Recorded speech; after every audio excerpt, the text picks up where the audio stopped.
আলহামদুলিল্লাহ আমাদের কোরবানির মাংস দিয়ে এখন পাড়াটা খাওয়া হবে। আমাদের সকাল 7টার মধ্যে কোরবানি হয়ে গেছে, 10টার মধ্যে মাংস চলে আসছে।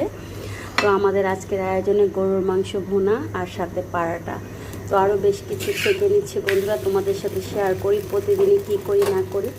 বুঝতেই তো পারছো, কোরবানির ঈদ মানে অনেক ঝামেলা, অনেক আনন্দ, অনেক অনেক কিছু, অন্যরকম একটা আমেজ। গরু কেনা, কোরবানি দেওয়া, তোমাদের সাথে অনেক কিছু শেয়ার করলাম।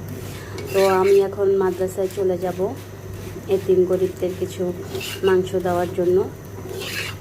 তারারা ফাউন্ডেশনের পাশে সবাই থাকবেন। আর আমাদের এই কোরবানির মাংস রান্না কেমন হয়েছে, পাড়াটা অবশ্যই কিন্তু কমেন্টে জানাবেন।